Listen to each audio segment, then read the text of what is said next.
So thank you for inviting me to speak, but I feel really not very qualified to talk about cooperatives because I don't know much about them yet. In Islington, we're just starting our journey, which is an aspiration to promote cooperatives, because we do think that they are a socially and economically just form of employment and business practice.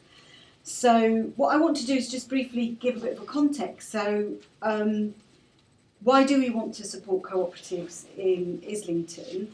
And we want to do that because it's embedded in our aspiration to develop an inclusive economy in Islington. And that's an economy that works for all of our residents. So our approach is very much underpinned by the values of inclusiveness, equality and social justice. And this is really important for us here in Islington because compared to other parts of London or the UK, you might know that it's quite easy to create wealth in Islington. For some people it's very easy to be wealthy.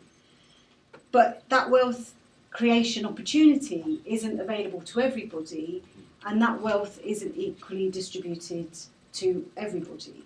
So we have some of the wealthiest people living in Islington, but then we come third nationally in terms of child poverty after Tower Hamlets and Manchester. So that for us is the issue. The issue is inequality. And for us the issue is, it's about wealth creation. We're not, if you talk about community wealth building, Preston, we're not. We don't have a problem in wealth creation, we have a problem in wealth distribution. So when we're looking at our approach to economic development, it's very much about inequalities and how do we find the tools and mechanisms that help us redistribute that wealth. And I mentioned community wealth building, and what we're attempting to do is to start off by taking a community wealth building approach. And a number of you might be aware of the Democracy Collaborative in Cleveland. Google them, or look them up on. Yeah. Oh, you're going to. So yeah, right. Ann's going to do that, and they're based in Cleveland, Ohio. And they very helpfully have outlined just this week the 8 principles of community wealth building, which I'm not going to go into. But even if you read all of those, you'll see that actually the cooperative model really does support a number of those principles. And their second principle is actually labelled local broad-based ownership matters. So I'm just going to read what they've kind of like put under that very quickly. This means a thriving local economy requires local ownership, where the control and economic advantages of that ownership are spread broadly, for instance through cooperative, community or employee ownership. And this is important because when you've got ownership concentrated and when it's also absentee ownership, what happens is that the economy works to extract wealth away for a very small number of individuals. And that is at the heart of the inequality. So that's why I think the cooperative model is a really good example of breaking that down, turning that on its head, because it distributes the wealth horizontally rather than having it in a very kind of hierarchical way. The other reason why, in terms of my thinking at the moment, again, I'm saying I'm learning, I'm not very knowledgeable about it, is that if many people might have seen the Cooperatives UK report this week, about the precarious nature of the job market, of the labour market, and how in response to the gig economy there are a number of workers out there that need protection. So I'd advise you to go and look that up. Working Together, I think it was called. Yeah, Working Together, yes. It was launched in Cardiff yesterday. Yesterday, yes, brilliant, thank you. So what it says, very quickly I'll say, is that 1.7 million workers are engaged in precarious employment. 77% of self-employed people live in poverty. So therefore this calls for increased protection. And so what the report identified was the need for cooperative solutions as well as partnerships with trades unions as a way to ensure that workers were given a fair deal in this expanding gig economy. And many of you are probably engaged or are about to, go and enter this very insecure labour market, which, there isn't kind of, employment rights and what have you. A lot of you will be self-employed, freelancers, etc. That seems to be very attractive to lots of people. They want to do that. They actively choose to do that. and that causes issues for us on this, because, for example, in Islington we have employment programmes where those employment programmes are underpinned by the logic that helping somebody into work helps them out of poverty. That is no longer true, because there is a massive increase of in-work poverty. And a lot of that is due to the gig economy. A lot of that is due to these new sectors. It's the tech, creative sectors where everybody wants to be freelance, they want to be portfolio. But what you'll find is that a large majority of those individuals don't even get the basic living wage. If you look at how, in terms of the way that payments are done, etc. So for us, it makes sense that if we are looking, and also the tech sector is the fastest growing sector for Islington, if you think of Old Street. Yeah. And if we're looking at how we want to help some of our... So we're trying to figure out what is the most responsible way of doing this, and how can we then support better employment rights and fight for a secure labour market within those sectors. So the other, as I said, that the tech sector is the fastest growing sector, and has some of the most flexible and insecure working conditions. So we want to support cooperative organisations in that sector. And we're thinking of ways that we can do that. And one way that we can do that is that, as a council, when a developer wants to build office blocks, if it's over a part of our planning policy, we've written into that, we've said, if it's over a certain square footage, you have to give us a certain amount of affordable workspace. And in Islington, not like other councils, we've said you give it to us for free for a minimum of 10 years. And what we've managed to negotiate is 10, 15, 20 years. We've got one in perpetuity, which means forever. And what we're attempting to do is to strengthen our planning policy, because planning policy is legal and it takes it takes forever.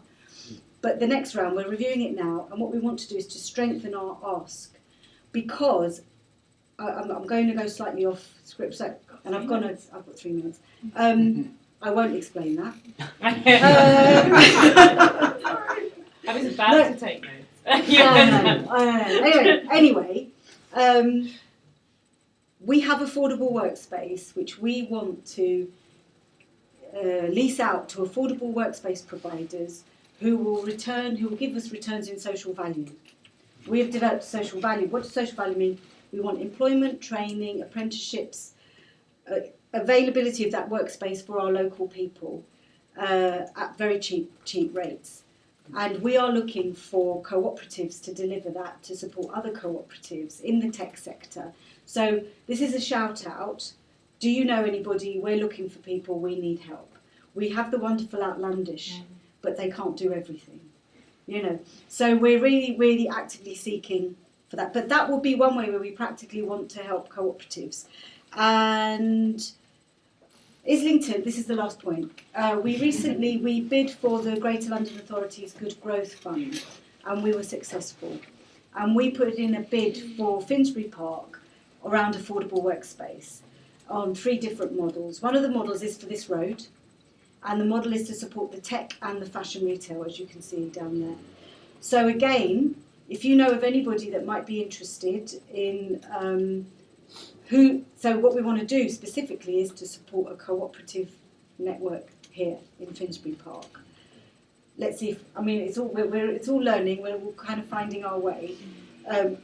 So again, if you know of anybody, Tech for Good, people that will be able to offer the same model as Outlandish. We're hoping to work with Outlandish, but I can't prejudice how we're going to go into the future. And and finally, because it is about tackling inequalities, I just really want to say thank you to Outlandish and for founders and coders for really working so proactively and productively with us to try to get more of our local black and minority ethnic young people into the tech sector, because it isn't a diverse sector at all. And sometimes the diversity of the sector is about encouraging more women and more men, but we don't sometimes look at social class. And for us, when we're talking about gentrification, and I haven't talked about, I didn't go there, I could have gone there, talked about that for ages, but it is about tackling issues of social class as well. So please come and talk to me afterwards if you're interested in any of the things that I've said. So, thanks.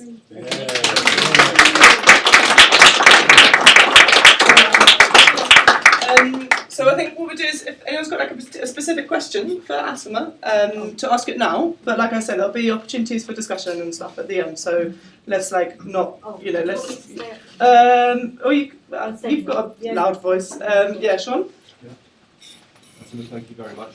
My name's Sean Owens. I'm a co-op developer working with worker co-ops and community co-ops. Yeah. I was struck by your confession that you don't know that much about the co-op movement and how it works. And I talked to Catherine West, who's the Councillor Watts' predecessor as leader of the council in 2012, about the looming situation with children's adventure playgrounds in Islington, because Islington has 12 adventure playgrounds, but it has no parks, but it has a very young population, and the looming funding crisis, and could co-ops be the way forward for community and worker control of playgrounds through, etc., etc. But something that Catherine West said to me in 2012 was, we're all Labour and co-op councillors, but none of us know anything about co-op. And now we're in 2017 and I'm hearing the same thing. Oh, we're now about to change that. This is not carpet, but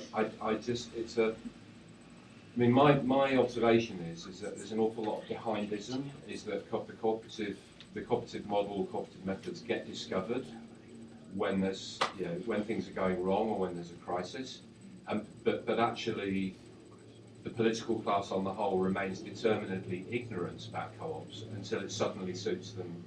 Now I'm not asking you to respond to that, but that's my feeling. I just wondered if there's some way that all these co-op councillors who don't know anything about co-ops could learn about them quite quickly. They're working. So Anna I think Anna's in a good position too. Good news for you that Really? I'm Anna. I work for the Co-operative Party. I'm in charge of our policy, but we're doing a lot of work in the lead up to local elections. We've got hundreds of Labour and co-op councillors in the UK, as you say, and London has been a bit of an anomaly nationally. Although we've got lots of cooperative members, they're not Labour and cooperative councils. So we're doing a big drive, and as of today, we've got about 400 candidates in London, which we're really excited about. Gone from 4, so that's our big increase. But we're rolling out training programmes, online training programmes, support at local levels. We've got 12 policy areas that we're developing with local councils going into their elections in May, so that they've got things about credit unions and they understand what it means to partner with community land trusts and what they need from a council, and that they get what it means to look at cooperative working within social care. So it's a work in progress. We like to highlight that as a deficit, but it's certainly something we are really focusing on in terms of training and understanding of the sector. So watch this space. It's going to be extraordinary after May, I promise. Because the tragedy with the playgrounds was that it was all too late. It became a mutual. It was it became. Awesome. You've got awesome. It became a mutual. What, after Islington played? All our playgrounds are run by a mutual called Awesome.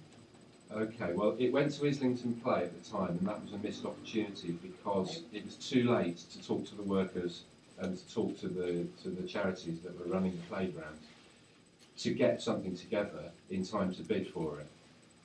And it was just, it's just timing stuff. Fix that. We're doing politicians training here at Space. And Sean has helped loads of co-ops get off the ground and grow, and you need to find people like him to actually instantiate the policies.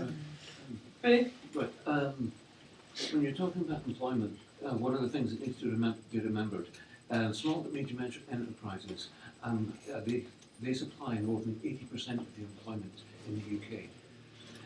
Now, if you're working, I don't know if you've tried doing stuff in the startup field, if you're trying to build a small company or build a small and medium enterprise, you will find it ridiculously difficult to get funding. In the same way, if you're trying to build a functioning business that will be profitable, as opposed to building a unicorn, like they do, you will find it difficult to get funding because VCs do not want to fund. They don't want to fund functioning businesses, because anything that gives them even a 10 times return, that's a great thing, a great return for a small business. VC looks at that and laughs. One of the main and most effective ways of getting that sort of thing would be is using credit unions. There's London Community Credit Union has actually recently got set up, so they're actually doing business bank accounts. So you can actually run business bank accounts, and it means that if you've got your personal savings, which will act as the guarantee of the guarantee for the loans that you're taking out for running your businesses and your startups. Working in that sort of if you can set up something where you're working in partnership with that sort of systems, you actually find a lot more people actually generating business, being able to get business and being able to get business started. Any other quick points, or should we move on? Yeah, David. So I'm a local resident. I've been here about 20 years. Done digital training stuff with the mosque and what have you, just starting a co-op. And a lot of things like the mutual credit and these things have been around for a while. And the area is changing so fast. So you've got like this huge building going up. And you've got, my question is basically, what's the relationship between that development and Section 106 funding? There's lots of rumours about it being spread across Islington and not focused on the area here, the office space issue and these other developments. So the City North development wouldn't have got planning permission if we were in charge. Right. We have huge problems with it. We didn't get much social housing. They didn't give us much social housing.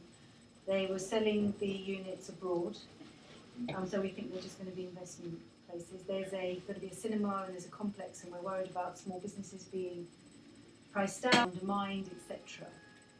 We didn't get a good deal. We didn't get very much section. We got some Section 106, but Section 106 on those kinds of developments are around so much money for roads.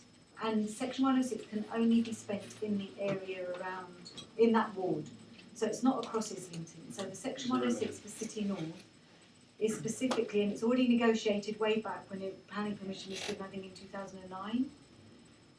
There's a part for roads, there's also some for open play areas, things like that. So it goes to the Parks and Transport for London, but not the community? No, we spend it through the council, through our highways team, on roads, it has to be agreed, and on our parks, through our parks, and... But you can't put it into these sorts of things that the actual community needs in terms of business, space, and No, because some of the money that you're... that's different. No, just on the City North, the ship has sailed. Yeah. And we're still furious. And the local councillors, we don't have a very, I'm being really honest. Well, it's not a great relationship with that, and they're causing untold hassle for these businesses. It was head of the SRB for a while. Yeah, they have the footfall's been impacted. So just to say that ship has sailed. So what we have done is secured Section 106 from those office developments. Some of that to be fed into here and to out of the south of the borough. So we're having to be creative in ways that we can find the money to come and support, and we're very much wanting to support what's happening, like in the space. Yeah. So thinking of social housing brings us nicely onto, I was hoping Linda and Zoe would go next, or was it just Linda? Linda runs CDS, which is a housing association, also another network of housing cooperatives. Okay. I feel a bit of a switch as well, but I can definitely not remember speaking. So I wrote them down. No, it's fine. So I can get it up. No, it's completely fine. So I work for an organisation called CDS Cooperatives. We've been around for 40 odd years. We're a registered provider, as we're termed, which is basically a housing association in our own right, and we have about 700 rented homes and about 300 leasehold homes across London and the South East, with the craziest geography you've ever seen. And the crazy geography comes from the fact that primarily we were set up as a secondary, so it's not a term that people use that often anymore, but really a support agency for housing co-ops. So we support about 45 small housing co-ops. The biggest runs about 100 units, but the average is about 20 homes. Across London and South East again, and those are, a lot of them were developed in the early 1990s with social housing grants, so they got subsidy They're low rent, they're owned by the people who live in them collectively as a mutual housing co-op, but they're usually too small to employ staff, so they use us. So we provide everything from finance services to maintenance and management, or any pick and mix of that the co-op feels ready for. And so we have sort of those two existing business streams. And then about a year and a half ago, we were thinking about our own business. So our own business makes a profit because we also got a social housing grant. And thinking about the best way to use that. So it's not huge, it's about £800,000 a year, which is a lot of money, but it's not if you want to build houses. You don't get much bang for your buck out of that. So we, with our board, agreed that the best use of that was to try and enable mainstream growth for co-op housing and community-led housing by sort of doing the R&D bit. So trying to think about how do you invest in ideas, some of the things that people have talked about today. How do you develop the infrastructure and put the tools in place to allow people to take control of their own housing solutions? And that's that little bit of money that no one can ever find. It's the startup bit of money, you know, that how do you invest in £5,000 worth of legal work when you haven't got anything to put it against? So that's the bit of money we've set aside. So in our business plan, we've set aside £250,000 a year, every year, for as long as we create it, to talk about sort of promotion. So trying to promote growth, actively promote growth. And the thing we're really trying to stay focused on is mainstream growth. So co-op housing, like lots of community-led housing, has been a bit of a niche product. There's not very much of it, and everyone starts their story with, it took us 20 years to get to this point. It was really hard. We had to put in loads of sweat. We lost lots of people along the way. And we kind of feel that if that's the narrative, people won't want to do it. So we need lots of people to want to put their effort into trying to solve their own housing issues. And if it's that hard, who's going to begin? You know, people have busy lives already. They have families and work and things to contend with. So thinking about how could it be easier and trying to invest in creating relationships and tools that do that. So co-op housing hasn't grown much for a really long time, and community-led housing, which is a sort of generic term for things like CLTs and co-ops and co-housing schemes. I've been involved in housing since before most of you were born, and no, really, and scarily true. But it's true that there hasn't been much growth. So there was this big surge in the 90s when everyone got involved in creating community-led rented product. And then nothing, really. It just, you'd have the odd scheme, but nothing much happened.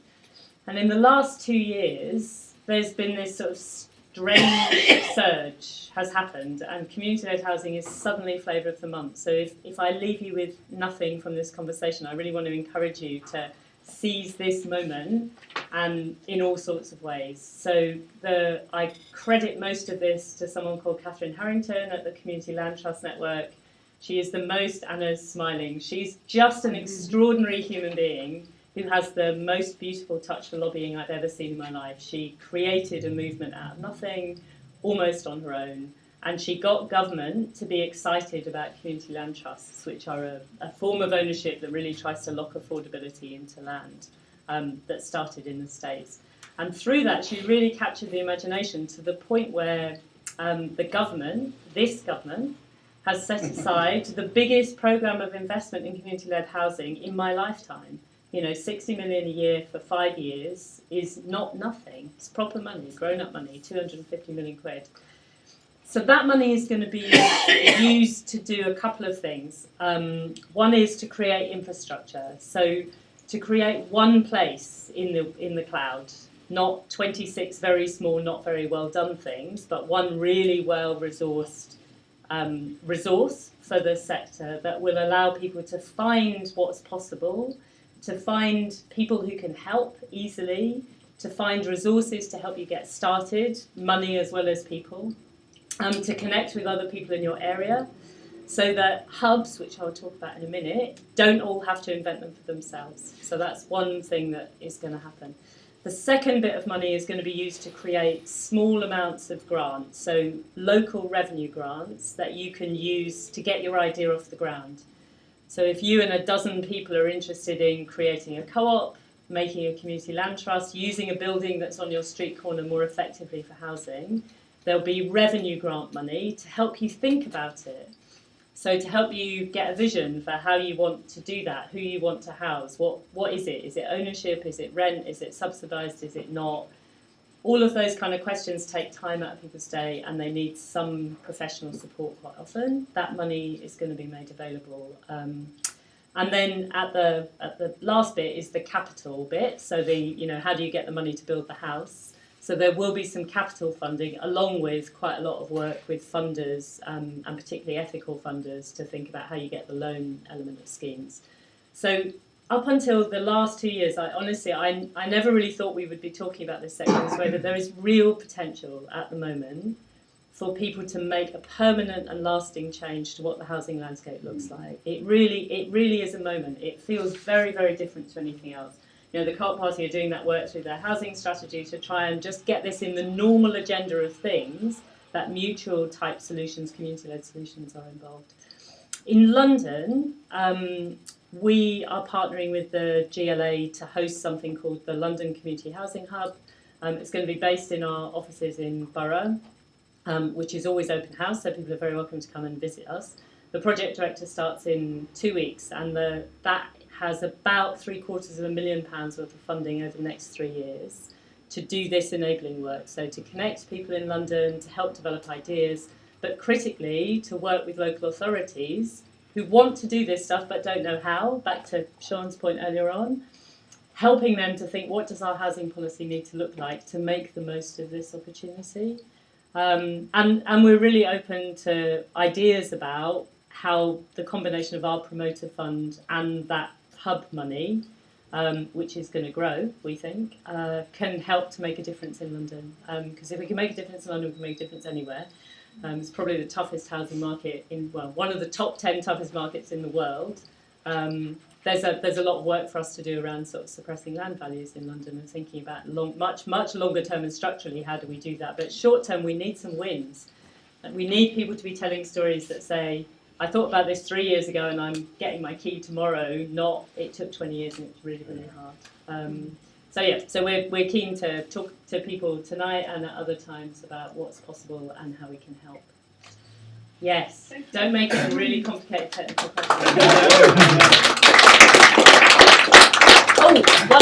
Remind me, I want to say one more thing when you finish. Sorry, go for it. I'll go after you. I'll remind you after that. Just thinking about this area and the sort of spaces, there are places to actually do what you're talking about. Yeah.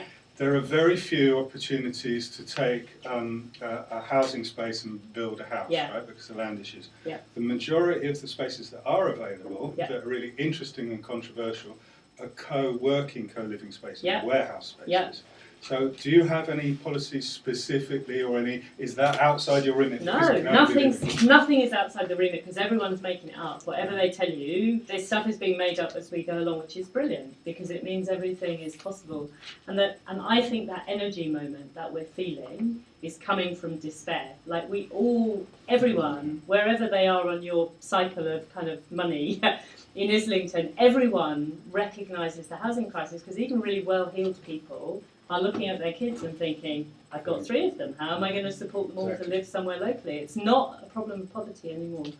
So I think if you look to New York, which I always look to because I think it's got some interesting parallels, they are using warehouse space for housing projects in the most extraordinary ways. I mean, literally from kind of creating almost curtain-based dividers because that allows very, very low-cost, short-term housing for people, to really interesting sort of hotel and boat building type drop-in templates for those buildings.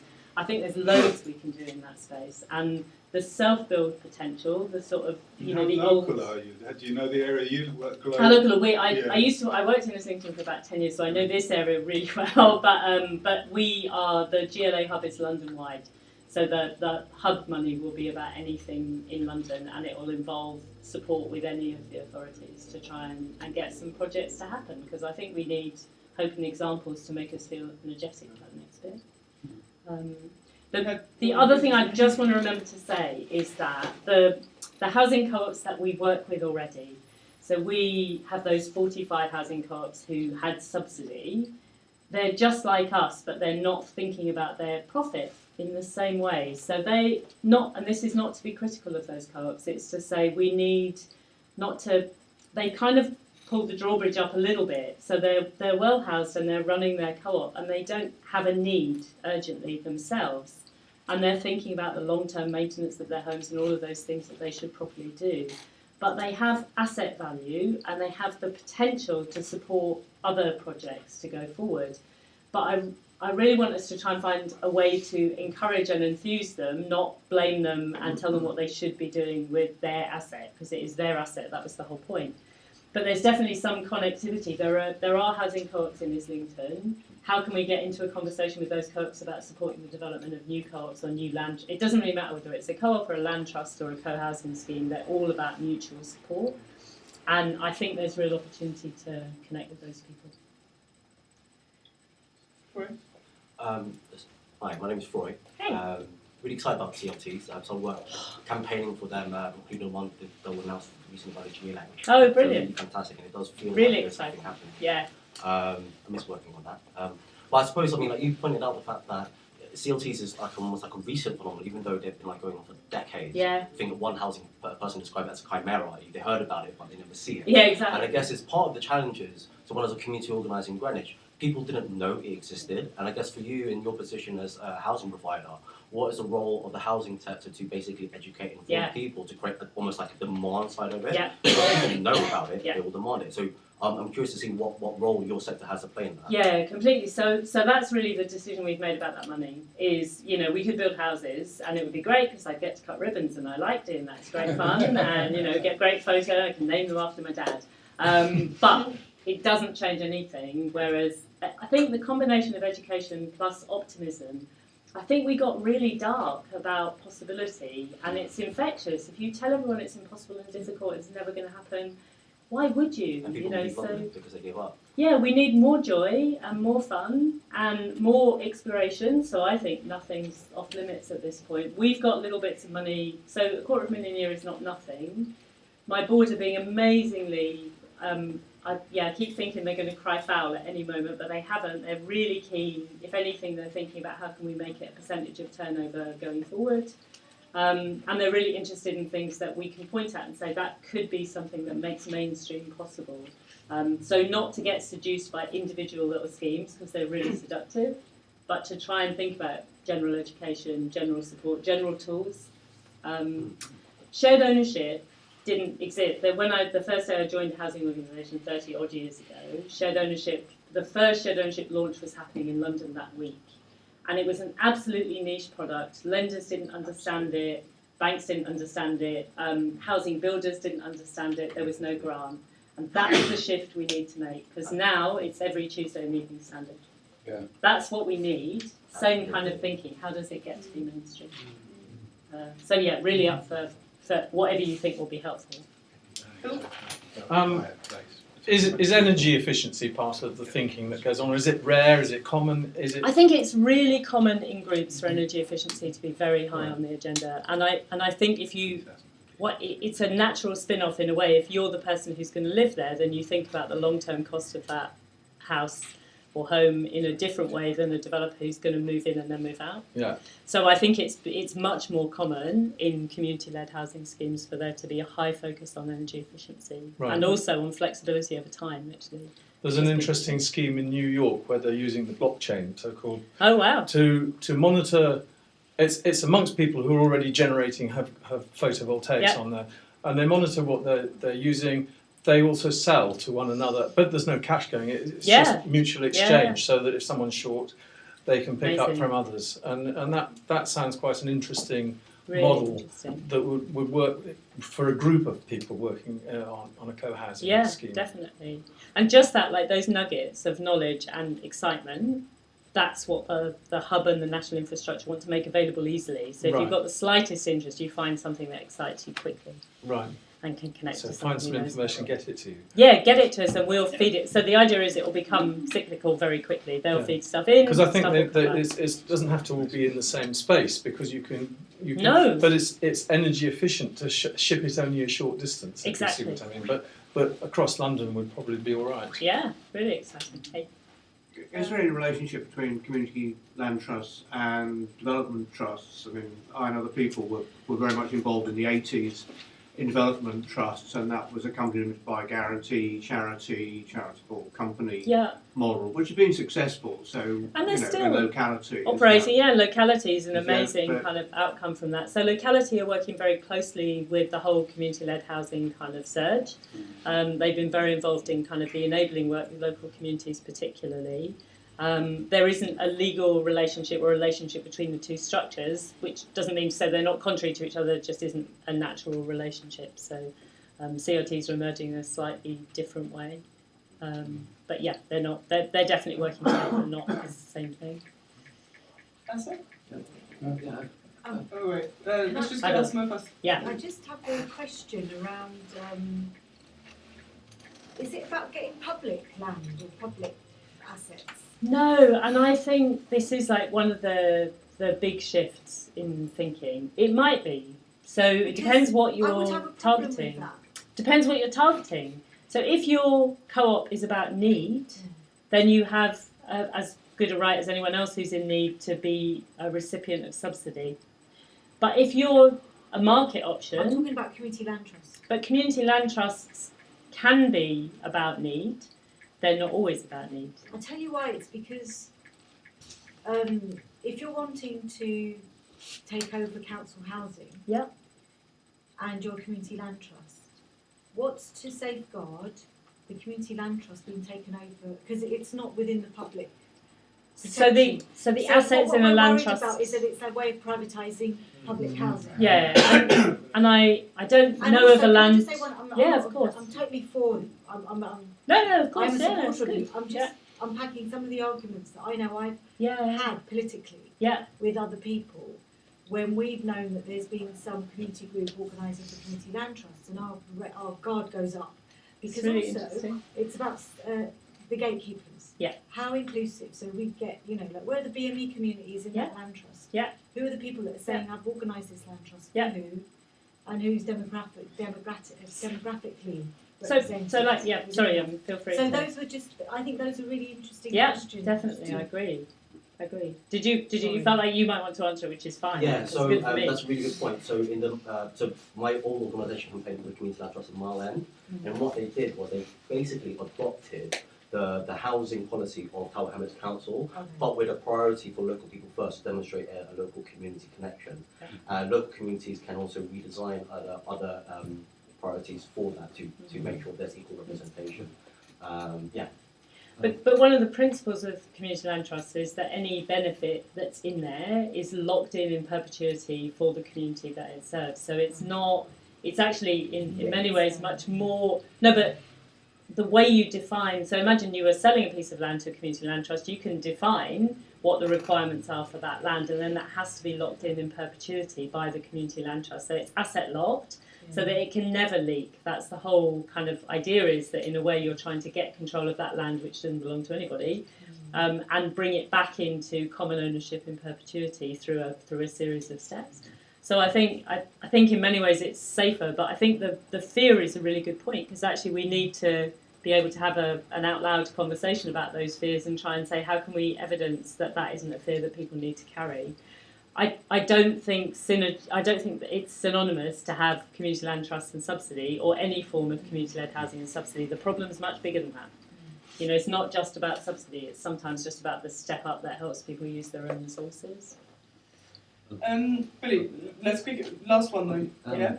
This specific problem was actually the one that was faced by Housing Co-operative Party.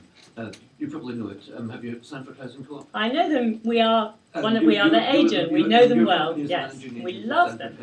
Housing Co-op, because you manage a lot of their bureaucracy. Yeah, they're great. One of the things that they did was, and it was one friend of mine who was still living there, actually specifically did this. When they went to buy the freehold from Lewisham, he actually. They were looking at it and thinking, we can't sell this. We can't sell this lump of valuable land, this bunch of hippies. However, one of the asset locks that they had in, which was in the constitution of the housing co-op, was that you couldn't flog the assets off. Yeah. The only thing that you could do with the assets, if you were going to sell it off, you had to sell it off to another housing co-op, which had exactly the same rule set. And this was put in specifically to stop carpetbaggers coming along and stealing the land. That's the vacancy. Yeah. Right. And the second thing that he did was that he actually specifically made sure that when he was sorting out when he was on the team that was negotiating the freehold, and he was the one who pushed Steve Dunn. He basically pushed for the conditions. One of the conditions of the freehold was that it has to be used for social housing. Even if it ends up being taken over or ends up with run by another co-op or doing something else, the land itself, if it isn't used for social housing, it will automatically return to the local council. You could put that as one of the sort of asset blocks that would make one of the asset block conditions that you can use. Have break clauses. There's a lot of control that can be exercised, and I think Sanford's a good note to end on, because they are using their assets at the moment to think about how they can build more social housing using that asset for local communities. So they're an absolute beacon in terms of doing it the right way. They're really very good indeed. Thank you so much. Speak on with the housing theme and ask Dorota to come up, if that's okay. So Dorota is working with our most local community land trust, I think. Just over in Haringey, so not Islington. Yeah. So thank you very much for having me. I'm here to talk about St. Ann'd Development Trust, which is a community land trust. I think we don't need to explain what that is anymore. It's a community-led housing project, and I'm not entirely sure. I think I'll start with how it all started. So the local hospital in St. Ann's ward decided to sell off two-thirds of the land, and it's a big piece of land, to just like sell it on the market. And the council the planning department went on and granted them planning permission for like residential housing with only something like 13%, 14% affordable houses. And the group of local residents, which was like a few local communities, there was a campaign for just like keeping the land for the hospital, and there's like some cooperative housing as well, and like a lot of these groups just like kind of got together and decided that they wanted to keep the land in the use of the community, keep it public, and started negotiations with Greater London Authority, and this started 2 years ago, and at the beginning it was like a small group of residents.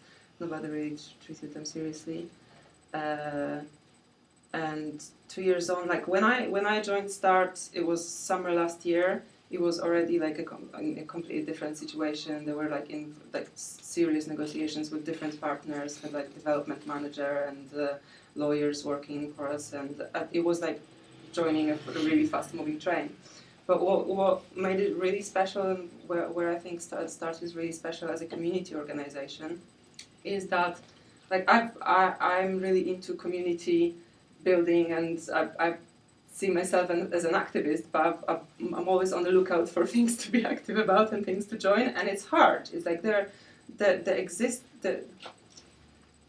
divisions and the kind of cliquiness. I don't want to be too negative, but it's very difficult to join an organization and feel that from the start you are like really welcome and you are like encouraged to take on however big roles you want to take, and that's what makes START different for me personally, and I feel like it's a real community. And I think like when we talk about communities, we kind of throw the word around a lot, but we don't really often say what it means for a group of people to be an actual community, to form a community. And I think it's really important to understand that it's not enough to just bring people together somewhere, but that for a group of people to be a community, there needs to be like, it needs to grow, there needs to be like mutual help, the roles and like the relationships, not just the people, are what forms community, and this is what is really special about START.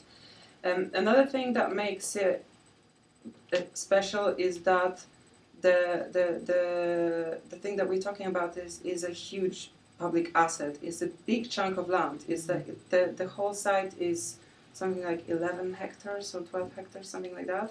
And this is 2/3 of it, so it's a massive bit of land, and we are talking about building 800 houses there. So it's a really huge project, and we are lucky on the one hand that what you said, that this is now the climate for community-led housing is really good, but at the same time, such big projects are not really that frequent, and it's like the biggest challenge I feel is to convince the decision makers, the authorities, that local community can lead such a huge project, and that it can develop it, and it can then be in charge. And it's a huge amount of money involved as well, because the idea is that we hope, the decision hasn't been made, so we're still at the stage of like hoping that it's going to happen, but the idea is that the GLA buys the land from the NHS rather than them selling it on the open market, and then they're not going to give it to us, we know as much, well, unless a miracle happens. But I mean, sorry? A Labour government. A Labour government. Hold on. Yeah. So like the ideal scenario is they just give it to us and go like, hey, you're an amazing group of people, just we trust you to have some land. We would like to, the second best scenario is that we somehow manage to in time gather the over 50 million or whatever the money is, and buy the land of the GLA. The way the negotiations have been progressing, for me personally, I'm not really personally involved. I don't go and speak to the GLA, but the way START works, how transparent it all is, and how much feedback we get from like everybody can and is encouraged to know and understand everything. And some people have said that it's overwhelming, that it's, but new people when they join and see this like massive mailing list where like everything is like, start reading like 3 days later, you're like, oh my god, no, I can't do this too much. But it's really like, if you want to know, and if you're interested, you can know everything, you can understand everything, every document is forwarded, and every person is encouraged to join every subgroup that they're interested in. And for me personally, watching how the negotiations progress is, I'm just seeing the brains of the GLA people like working, and like sort of like every next meeting is a more positive outcome, it seems, and like more it seems like the START is being taken more and more seriously, and more people come and actually approach us saying, hey, we're interested in maybe like lending you the money or doing management and things like that. There also, in terms of just like volunteers coming, and there are obviously a lot of most people involved are local people, but there's also like students from like just sort of development, community development departments, just hearing about us and coming to a meeting and just staying forever and just like becoming part of it, even though they're not like, it's not like they don't live in the area. We had this student, still I think he's leaving the country soon. He came just to the UK to do his master's in architecture, and he has recently, like at the very last meeting that we had, he came up with this presentation where he just like designed the houses, like in the minute detail, for every kind of family, single person, the kind of like the detail of every flat and the detail of the layout, so that different people kind of share the common spaces, and it's just a really bit of sunlight on both sides, and like it's just really, really amazing. So like, people just come and help and get excited about it, and it's really beautiful thing. Yes, I was planning to talk about challenges. So the scale of the project and convincing the authorities that we actually can do it is a big challenge, and working how to organize it. But another thing is, because this is a huge community asset, and we are really serious about wanting the entire community to be involved, and for people this is meant for people of Haringey and for all the communities, for all the local communities to be involved. But it's very hard because it's not really something that happens to people, that someone comes and says, hey, there's this amazing thing, it's for you. We want you to be involved, we want you to make all the decisions, we want you to design the thing, and it's going to be, there's all this list of benefits and it's all for you. So like, that's one thing that, this is just something like you kind of have like, the challenge is to like plant that in people's imagination. And another thing is people are just busy, and this is a future, a bright future, a very nice future, but it's still like activism rather than an already existing reality. So, and not everybody has time and wants to be an activist. And the way we, the main thing that we talk about that's really important. Like I'm part of the inclusion group, and that's like our project. But everybody that is really interested in and trying to push ways of like just outreach, basically, like getting through to people, getting people interested, getting people excited, getting people to take part in consultations. We are now like, the housing subgroup has just prepared like a draft of housing allocations policy, and we now rolling out a like consultation, and we just really work. A lot of people are working on.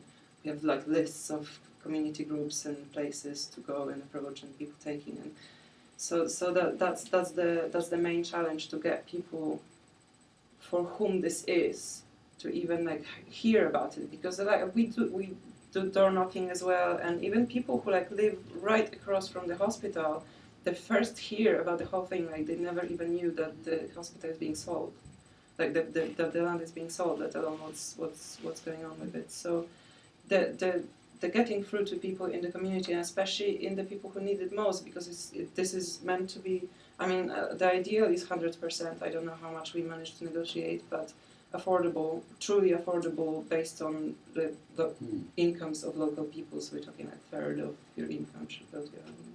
That's also like up for consultation. And how to get through to all those people who really need that. Sorry? 1 more minute. Yeah, that's it.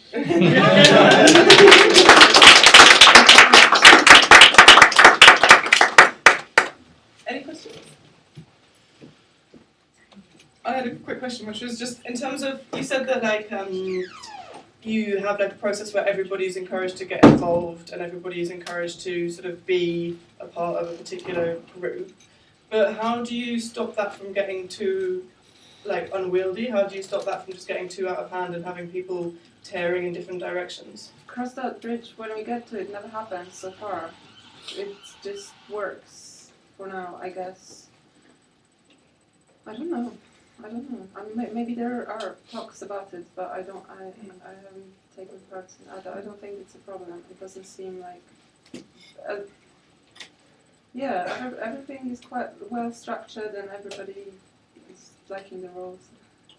On that question, how did it first start? Because often if you start a project and you're used to sort of organise it being in a company or something like that, you try and manage it, and then it's quite difficult for that self-organising culture to sort of like come about.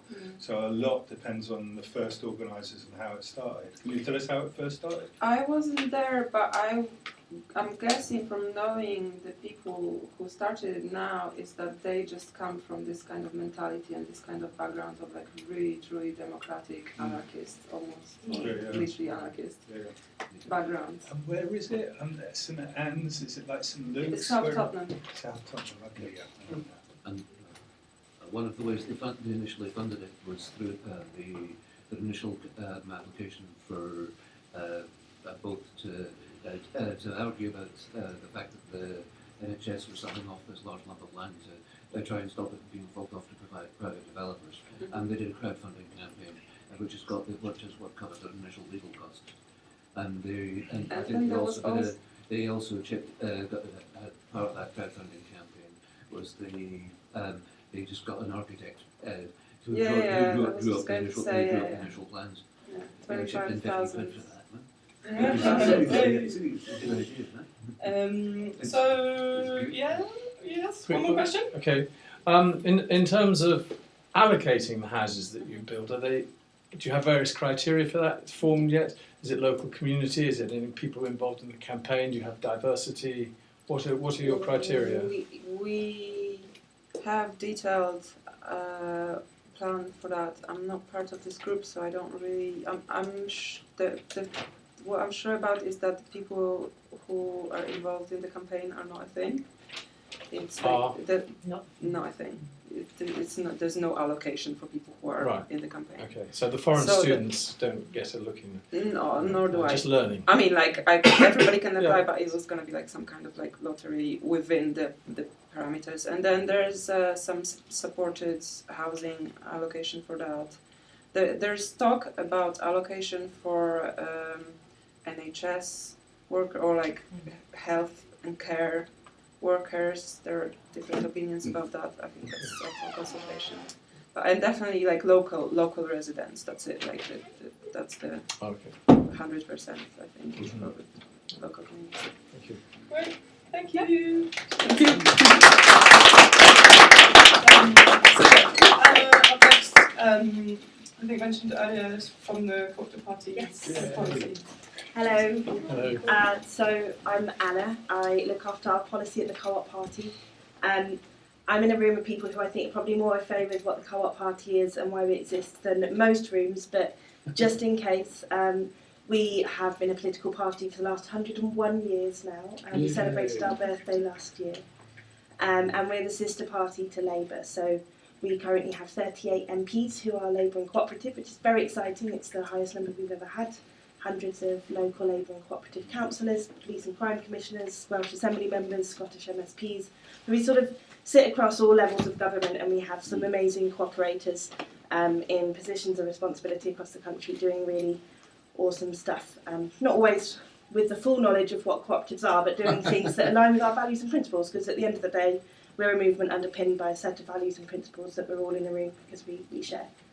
We're quite a small staff team, and we get the chance to hear each other speak regularly, so this is one of the first times I haven't had some sort of member of staff of the Co-op Party heckling me from the back, but my colleague Joe always starts his speeches with "It's a great time to be a cooperator," and actually I think that's a really nice place to start, and I think picks up on some of the real enthusiasm that I've heard in the room today. It can be a movement that gets people become a little cynical. It's that sort of trying for 20 years and you don't feel like something's happened. There are so many barriers in the way.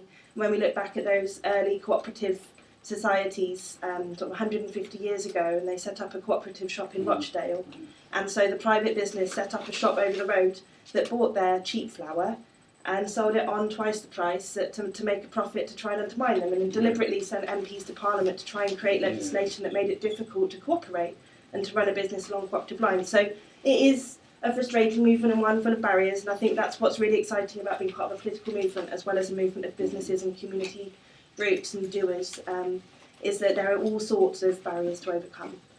But what we have been talking a lot about recently is how, well, there's this opportunity that we hope to have a Labour and cooperative government soon. Very soon. Well, we'll see when the election is. That's not necessarily 100% in our control, but it's very exciting, and to have so many cooperators in Parliament. But also we are doing a lot of work around local government, and our local government conference last year was under the sort of banner of not waiting for Whitehall.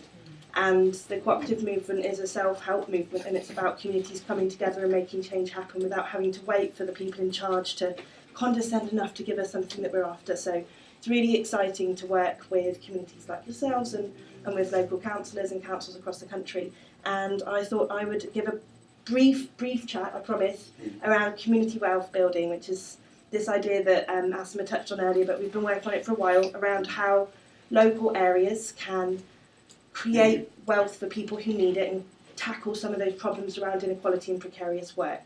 And so I thought I'd just do a sort of short story around Cleveland in Ohio, which we mentioned, the Democracy Collaborative.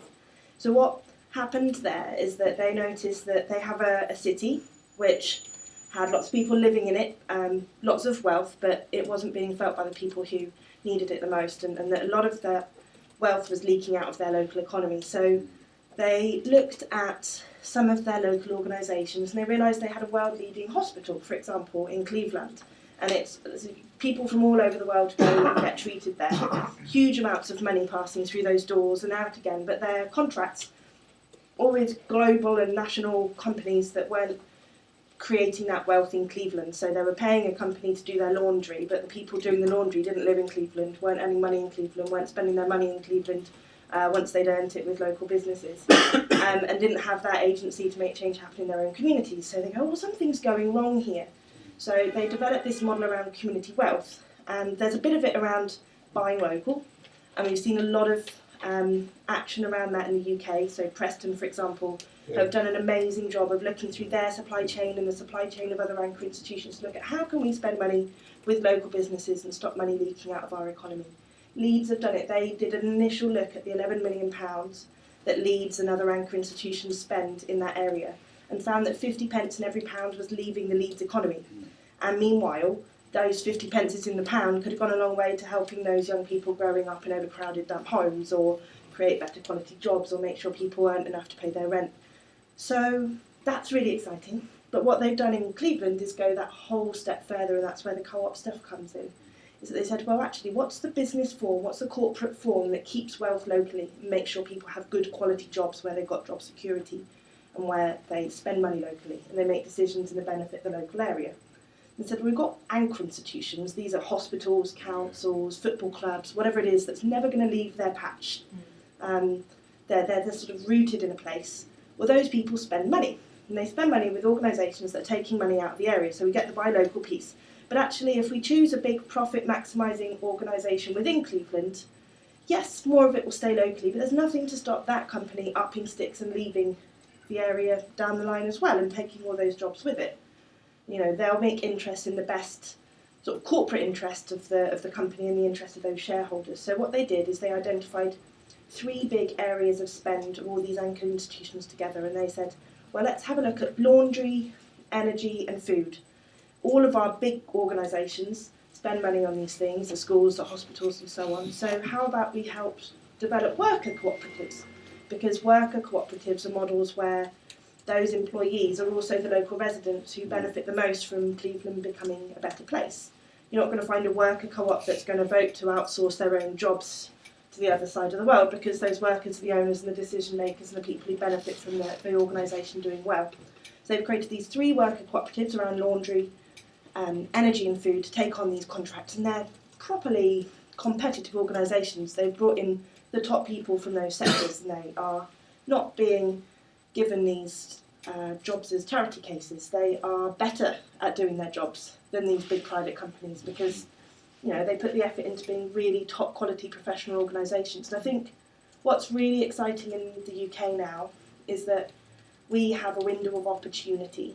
And like with the brilliant Catherine and the CLT network and people talking up co-ops and people talking about different ways of doing business and ownership and the problems of ownership in our economy, we've got an opportunity to look at how we create local economies that are resilient. We have an opportunity to look at how we develop worker cooperatives. We've got this exciting pledge in the Labour manifesto to double the size of the cooperative sector. Well, what does that mean in practice? How do we make that happen? How do we make sure we get these worker cooperatives? What support needs to be in place? And while we're a self-help movement, what are the mechanisms that government and local government can put in place to make sure that that's as easy as possible, that people have a nice time doing it, that they don't spend their entire working life getting it set up and then, sorry, it's too late, time to retire, having created my worker co-op. So I think it's very exciting. It's a great time to be a cooperator. But the onus is perhaps on us as a movement to be clear about what we're asking for, clear about what our aspirations are, clear that we're not just a bunch of, I think, I've forgotten your name, but you said a bunch of hippies looking to buy this piece of land. Actually, the cooperative movement is a professional outfit. We run businesses across the country. We have worker-owned and customer-owned and secondary co-ops doing all sorts of amazing professional things. Nobody realises that our butter is from farmers' co-ops, or that actually half of our farmers in the entire country are part of some form of cooperative. I mean, we don't champion our own sector perhaps as much as we could, and people see us as the community group that could take over a part, not the massive organisation that or force, social force that's going to be able to take over those key bits of industry and run things in a really professional and smart way, better than those private businesses. So I guess my call to action is now's your moment. As the Cooperative Party, we've got loads and loads of bits of work going on that we would love as much input into as possible. How we go about doubling the sector. So if anyone knows the answer, back of a postcard, please. We're thinking about what does a cooperative economy look like more broadly, and Asima talked about cooperatives being part of an inclusive economy, and one that's for everybody, not just for the few people who make a profit at the top. And I want to know more about, we've obviously got ideas and policy on that, but we don't necessarily have an answer for what happens when stuff gets automated. What does the cooperative solution to automation look like? What's our cooperative solution to Uber? So the New Economics Foundation did a really exciting crowdfund around creating a cooperative Uber. Well, they're thinking, but it's not happened yet. And how about the cleaners? And how about the other bits of precarious work, the social care and the social care cooperatives? So have a think about your sort of policy asks and solutions for that, and I'd love to hear them. And we're thinking about Brexit. We almost got through a whole evening without talking about that, but actually, it's not going to happen. Well, it might not happen, but imagining it does. How do we make sure it happens in a way where cooperatives are protected and the sector's able to grow? How do we do it in a way where if we are leaving different agricultural subsidies, we protect farming co-ops, for example? What are the sectors at risk? Where are there opportunities around procurement? So I would like your ideas. I love your enthusiasm and energy, and it's refreshing from some of the sort of, when we're sitting at desks and thinking about the same things every day, there's a tendency to forget that actually we're a movement of people doing amazing things on the ground. So we want your examples, share your successes, let us know your challenges so that we can help understand what needs to change to make those challenges go away, and to keep in touch. And if you're not a member, you can sign up back.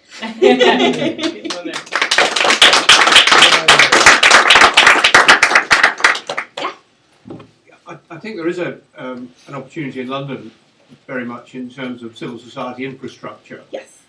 What's been happening over the last year is that London funders and the two big pan-London organisations, one of which is now LBSC, which is now in liquidation, and Greater London Volunteering, which is now becoming the London Hub. What happened was that there was a report which said that the way ahead for civil society infrastructure should be bottom-up. It should be driven by the needs of communities, etc., etc. And what's happened, and a bunch of us have been highly critical of this over the last year, has been that it has turned into a completely top-down process in which what's happened is to set up a resource hub, when what you need is network support systems at all sorts of different levels and so on and so forth. But because the community sector has been so gutted by cuts, and because people tend to all work in their different sectors of housing and employment and environment and technology and this, that and the other, there hasn't really been a collective voice. And the other reason is that nobody wants to upset the funders. So there's an enormous, the emperor's got no clothes situation at the moment. And what I'm interested in is whether the cooperative movement could come together with community groups to do something about this, because the officially commissioned report by LBSC, written by Steve Weiler, came up with a recommendation which said that what we need is a new support system which could be a co-op. Yeah. And that's been ditched. Right. So could the co-op party be a champion for looking at what might be done now? Yeah. Or is that too broadly defined?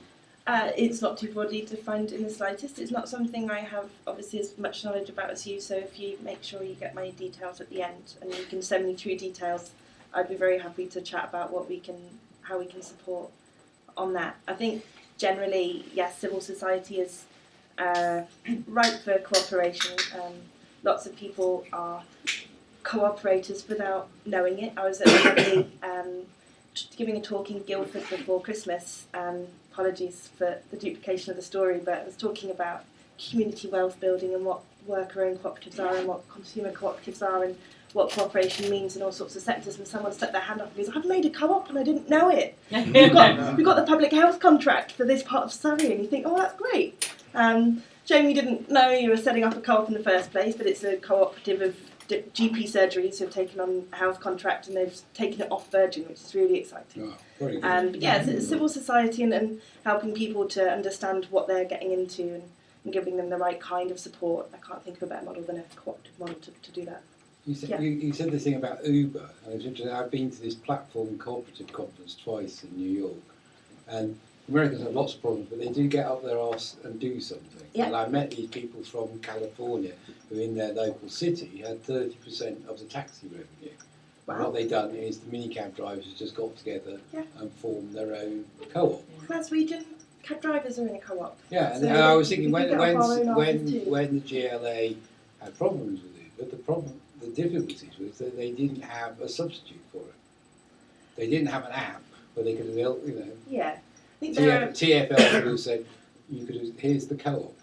yeah, no, there are a multitude of problems with Uber around flooding a market and the competitive advantage you get through not having to make a profit out of your city for a long time. Very difficult for a co-op to And they've lost billions and compete billions of dollars. But yes, and sort of almost deliberately so. But yes, I think taking lessons from elsewhere is very important. My career in the cooperative movement hasn't yet taken me anywhere as glamorous as New York. It's mainly sort of Preston, Glasgow, Darlington and Southampton recently, but they're glamorous in their own right. Yeah, there's all sorts of good lessons to be taken from elsewhere, and part of that is about knowing the people with the right skills, the technology skills, and getting them in a room with the people with the transport skills, and then in a room with the cooperative politicians, and everybody creating something really special by virtue of bringing their own specialities underpinned by common values, I think. Brilliant. Thank you, Lauren. I brought some pamphlets because that's what we do. I've got them at the back, so let me know. Chris, you want to go next? Yeah, brilliant. So we've got Chris and then Bill. So Chris has joined us from London Met. It was a last-minute addition to the bill, by the way, unadvertised, our special guest appearance. These are my notes for what I'm about to say. And actually, I've been addressing a policing conference today, and my notes for the policing conference are there, and these are my notes for this talk. And so I may well get muddled between the two. And actually, when I first met Polly, you said to me, well, you thought I was a police officer. Well, he said, I'm from London Met, and I thought, just being at a police conference, I thought, oh God, he's a copper. But it is he's got the wrong shoes on. Yeah, well, I don't know, they're not the right shoes, actually. So I am going to weave in and out of talking about policing because it's been preoccupying me a bit for reasons that I'll go into. But so I'm actually head of partnerships at London Metropolitan University for two schools, for the School of Social Sciences and the School of Social Professions. But my own teaching background is in digital media, so I created our undergraduate and postgraduate courses in digital media at the university when I joined it in 2000. But since I've got much more involved in the business development side of what we do and partnerships, and that includes a lot of different kinds of thinking about partnerships. So it includes franchising the university's courses to private providers internationally, for example. It also includes making connections with local businesses so that our students can get work placements and get experience that will help them into the job market. And it's also included talking to organisations like Space 4 and talking to the local authority. So it's quite a diverse role.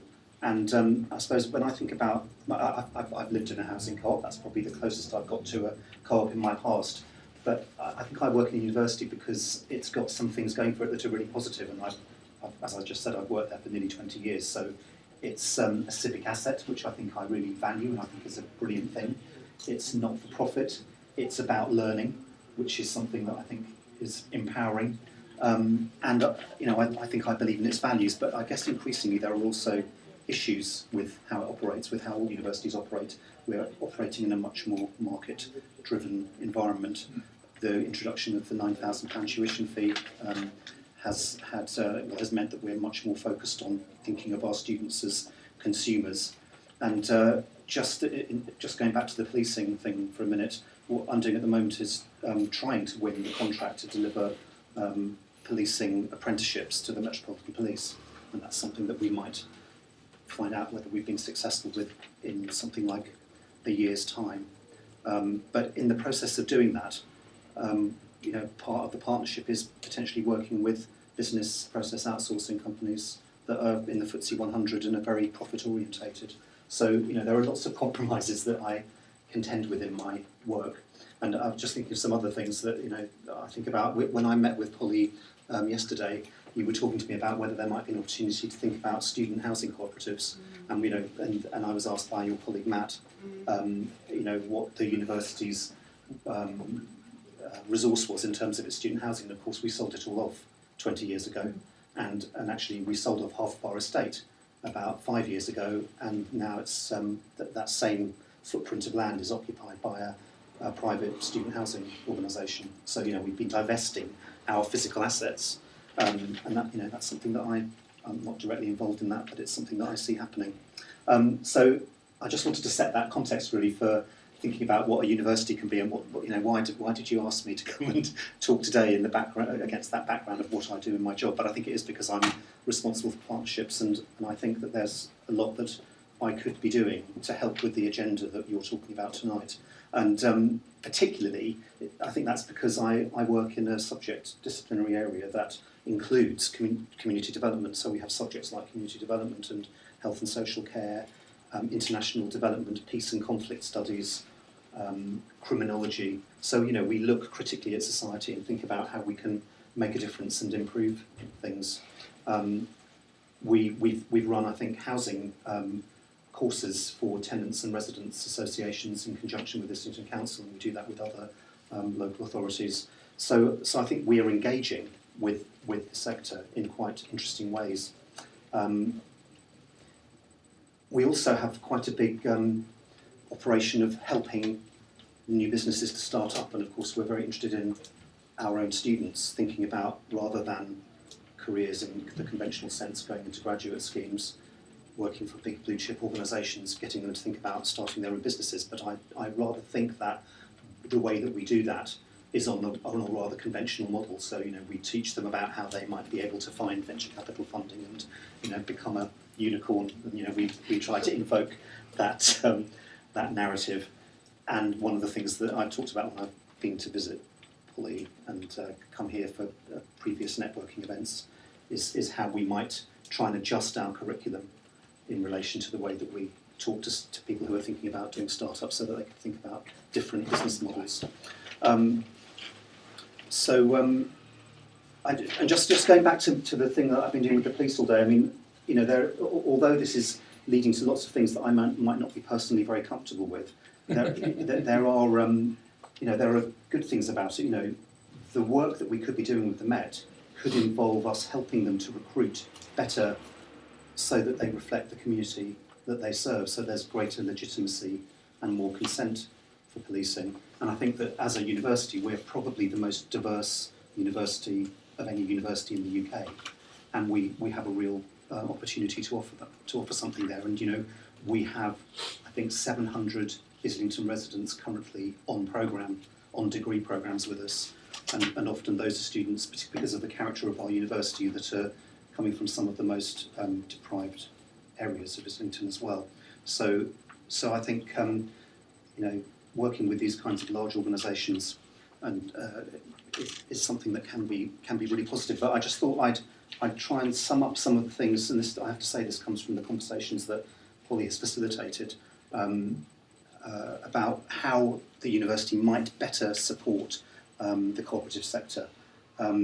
So I think the idea that we can get our startup provision to start thinking about this model rather than the conventional model is something that we could do, and we've got quite a big operation there. We run lots of competitions to get people to try to transform ideas into viable propositions as businesses. I think we could have dialogue on the curriculum. We're really interested in opening up and hearing what people think our community development curriculum should look like. And it may well be that if you were to look at it, you would say you don't think that we're teaching the things that need to be taught. And I think that that's something we have to do, to listen to people who are working in this sector and think about whether we could change things. I think we can help with funding, and this is really important. And just a few ideas on funding.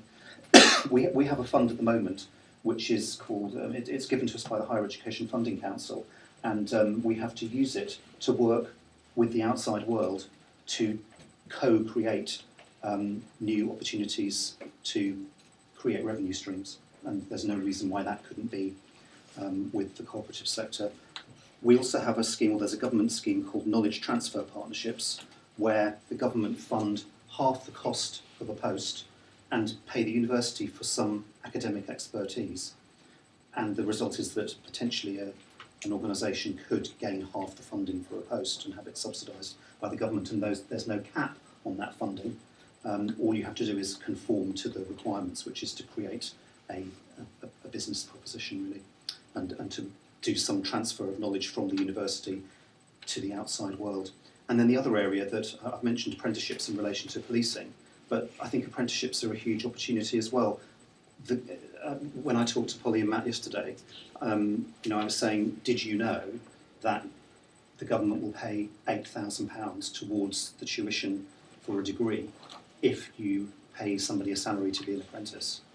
So you could be preventing somebody who works for you from having to incur tuition fee debt almost completely, because the government will provide that subsidy to a small enterprise or a small organisation. And I think that's something that's really worth looking at. Let's make use of the streams of funding that the government are making available, and this particular one is for training and for apprenticeships. I also think that we're a big local purchaser, and one of the things we've done in the light of the government's reforms on tuition fees is to say that we need to give much more of the money that comes to the university in tuition fees back to our students. So we are increasingly employing our students. So I think that's a good thing, and that means we're creating jobs for the Islington residents who are doing degrees with us. But I think we need to go further than that, don't we? Thinking about the community wealth agenda that people have discussed tonight, we need to be thinking about whether we're making decisions in our procurement and in our supply chain that might be sending our 50p in the pound outside of the borough or outside of London, and we certainly are doing a lot of that, and then not in creating job opportunities for the people who are residents here. So I think there's something really interesting to think about there. We've been very successful recently with our sustainability agenda and our green agenda, and we've won lots of awards for the way that we've reduced energy usage. And I think that there may be an appetite for looking at this other aspect of sustainability and more community sustainability, and we could look at procurement in particular. And then I think more broadly there may be people in the university who would be interested in researching procurement and seeing what we might be able to learn about changing the way that happens in other organisations, not just our own. That's me.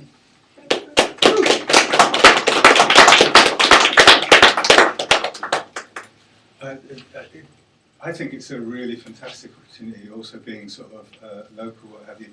But there's one huge thing for me that you didn't sort of, and the most obvious synergy, right, between like a university and the co-op movement. And it came out at last year's, very tangibly to me, last year's Open Co-op Conference, where there was Goldsmiths, there was University of Hull there was 3 universities there, and then there were all these kind of workshops with small co-ops and a lot of stuff going on. And the 7th pillar of the cooperative movement is education. It's not funded, it's not invested, and almost nothing is done across the sector, right? They have a requirement, like legally, institutionally, to foster education for their cooperative members. The big companies, the big co-ops don't invest there, right?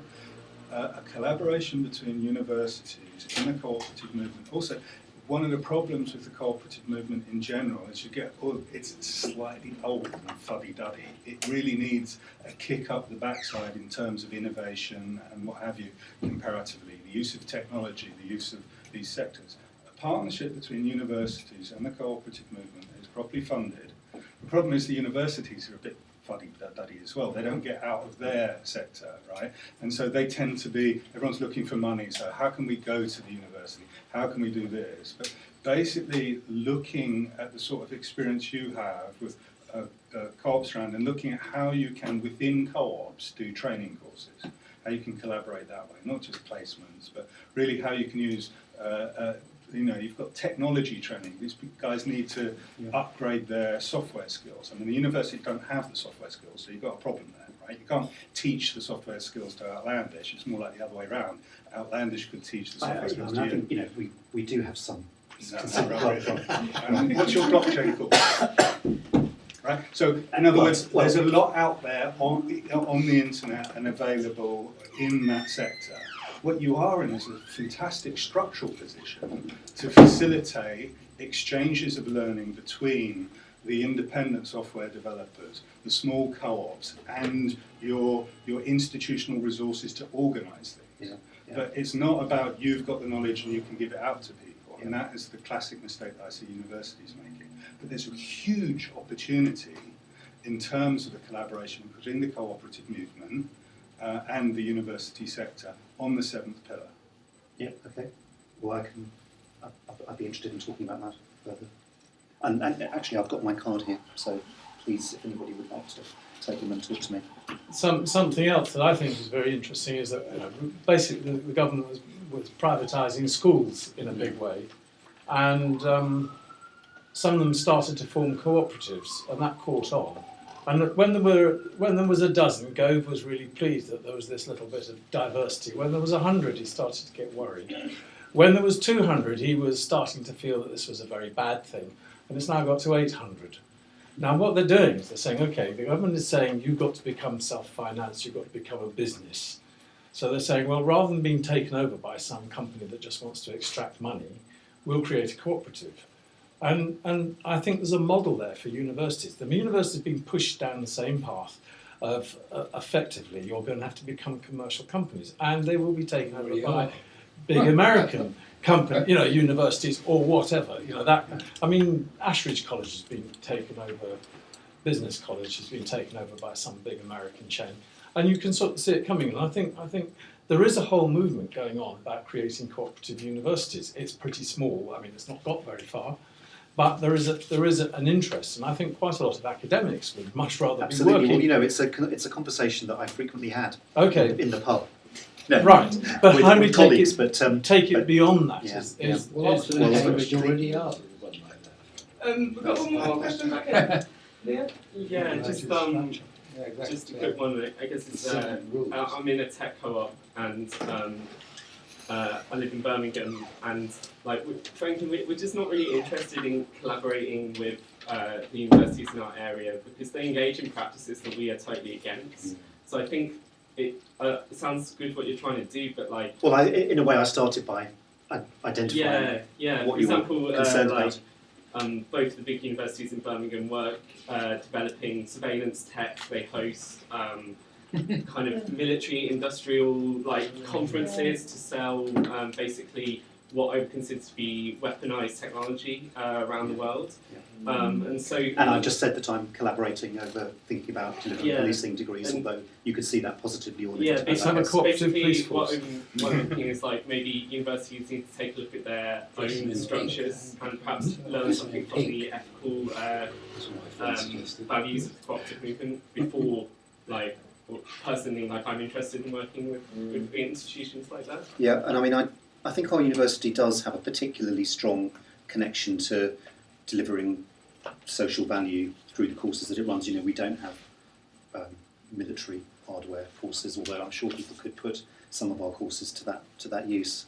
But I think maybe the place to look at is on the community wealth front, and to think about the fact that we're trying to serve our students, and if we make the argument that the best interests of our students can be served by us operating in a way that across our supply chain that creates more value locally, I think that there could be a way of making that case on the basis of meeting our students' needs, rather than necessarily on the purely ethical. Yeah, it's just that I think many of the cooperatives can find themselves on the other side of the picket line when it comes to universities. There's some good eggs in there, though. Great, thank you very much. So we've got one more, which is from Bill and partners.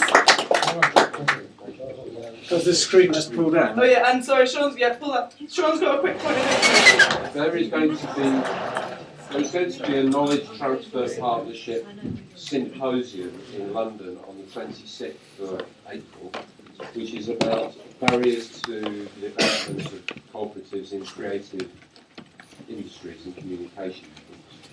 But it's an invitation-only event. It's being run by Professor Kate from Leeds University, and I don't know who's going to be transferring knowledge to who. It's an invitation-only event, and I have said that I would help sound out the right people to come to it. So if anybody who's interested in going to Knowledge Transfer Partnership event on April 26th, which is a Thursday, they can speak to me afterwards, and if they've got something to contribute to a symposium about how we break down barriers to cooperatives in creative and communication industry. So, sorry, it's leading. It's the competition, but yeah. we work collaboratively. So what's happened here?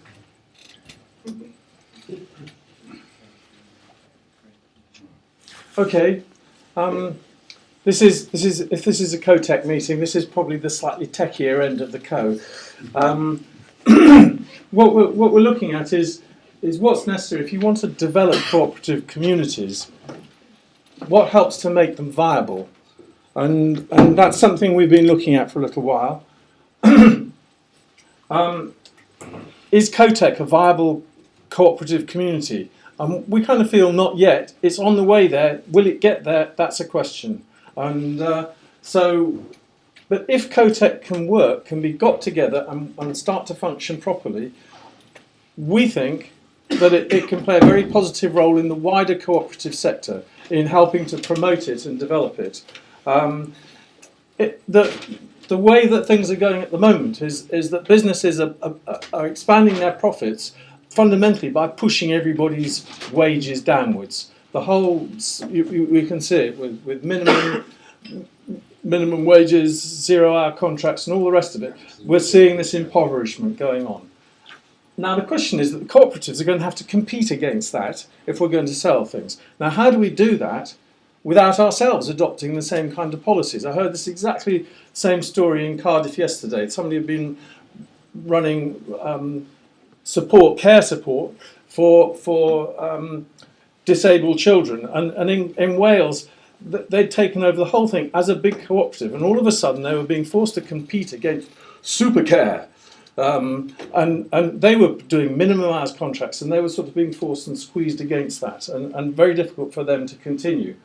So the question is, how can co-ops survive? Well, I think the key is that if they're not investing in productivity, which is not what's happening, co-ops have the opportunity to invest in productivity, to look at how to make all of ourselves more productive in what we do. And I think that requires a technology investment. A lot of things are being undercut by platforms, which is something that we're looking at. A lot of businesses are finding that very difficult. So what we're needing to do is to keep looking at what's happening in the world around us and adapting and changing. So as co-ops, we all want to survive, but we also want to thrive. And it's not easy, we know that. And the world we're working in is changing very fast. We're seeing lots of new business models, all things coming and going, and especially in the digital world. New technologies, but new business models, and so on. And we're going to have to compete with those just as CoTech, as a group of co-ops. But we want not only to keep up, but we want to stay on the crest of that wave. So we have to keep scanning what's going on and incorporating it. And I think that's a proper role for CoTech for its members. Now, there are some tools to help that. And Fabian, who is here, who's going to talk in a minute, has created a page on the CoTech wiki. So this is, I'm sorry if you're not a CoTech member, but it's on the viable systems model, which was created by Stafford Beer. And it includes a link. So I'm putting all these links up there so you can follow them up afterwards if you're CoTech people. But John Walker has provided an excellent thing called a guide to the VSM, to the viable systems model for cooperatives and federations. So it applies both to you if you're an individual co-op, but also to CoTech as a federation or as any other community group. And I think the same probably could be applied to housing cooperatives. That you've got to know what's going on around you, and you've got to be able to, and you need a certain structure to be able to make those kinds of decisions, and you need certain communications. One of the interesting things that John Walker did, he worked for Suma Cooperative, which, I don't know, it's the biggest whole food cooperative. It's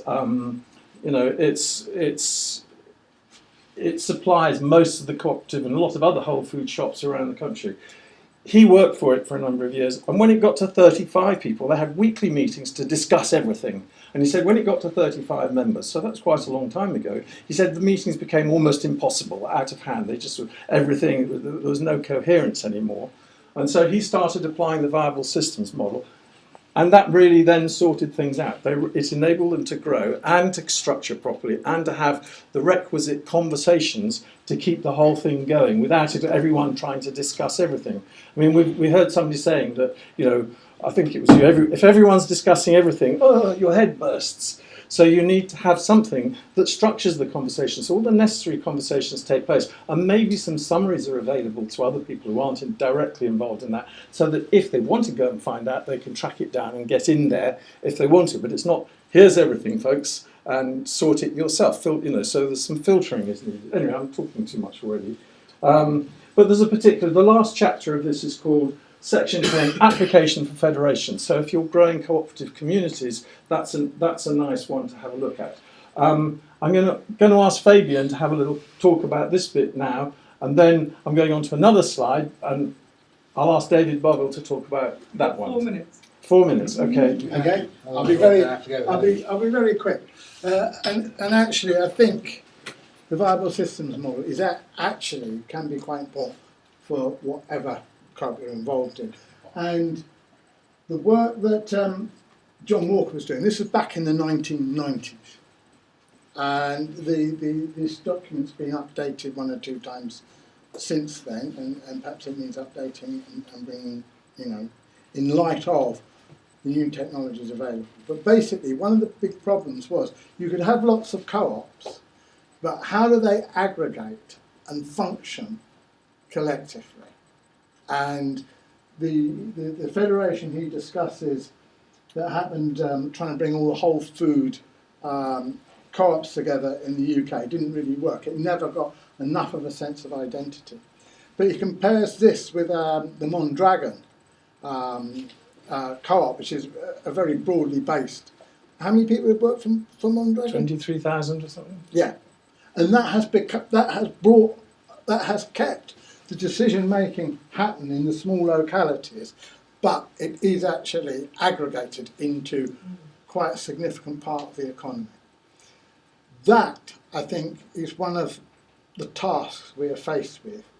And I think with what's going on with CoTech, that by using the modern information technology that's available to us now, we can self-experiment, basically. We turn ourselves into a lab of how to bring all this together, and then those lessons, and not just the lessons, but also various apps and pieces of technology which come out of that, can then be shared across the rest of the co-op movement.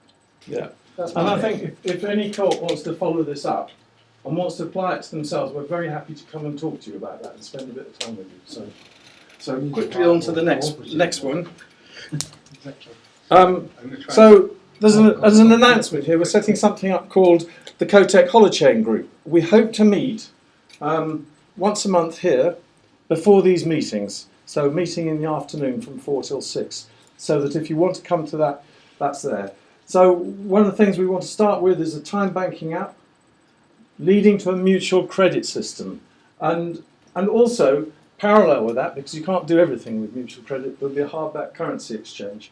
And we use the VSM to provide a kind of legal governance.